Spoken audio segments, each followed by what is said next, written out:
My next guest says the foreclosure moratorium will definitely cause much more damage than it will do good. Dick Beauvais is a banking analyst with Rockdale Securities. Dick, great to see you again, sir. Thank you, Jerry. All right, so, everybody's talking about a moratorium for foreclosures, but what I want to know is what kind of impact is that going to have on banks' bottom lines if they have to hang on to these houses for 6 months, for a year, while they slow down the process and get their all their documents in order?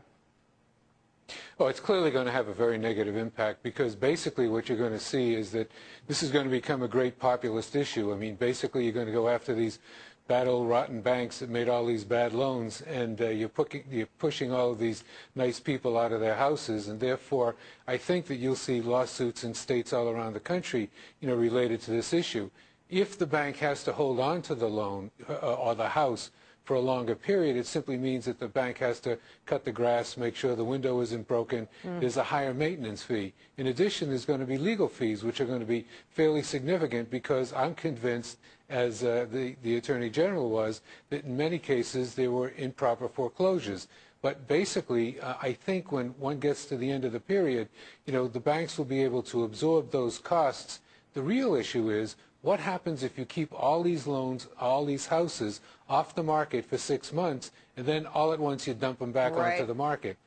My guess is it's going to have a significant impact. But let me ask you about this. So, big cost to banks. Have you tried in any way to put that number together? Have you got a back-of-the-envelope number for the cost that the banks might face in the long run if we delay these foreclosures, put a moratorium in place?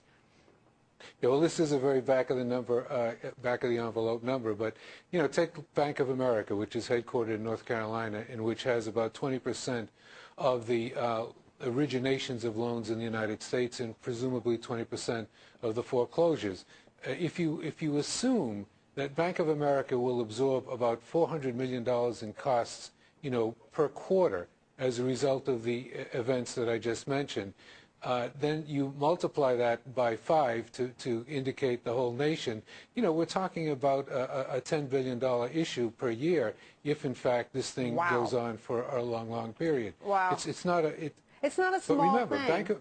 But, Dick, I got to ask you this. You can't blame people for being angry, being tossed out of their homes when the banks don't even have the documents together, and getting a free pass from judges. It seems like the system has arrayed itself against individuals. Can't you understand that populist anger out there?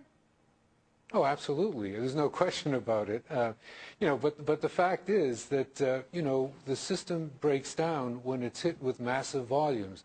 We're talking about something around 12 to 15,000 foreclosures a day. All right, and if we're talking about something that we've never seen in the legal system in the United States before ever, that the banking system has never had to deal with ever, then you get an idea of the fact that there's going to be a lot of mistakes made. And even if you have only 5% mistakes on we'll say 10,000 more foreclosures a day, let alone the 15,000, we're talking about a huge amount of upset that's going to be created.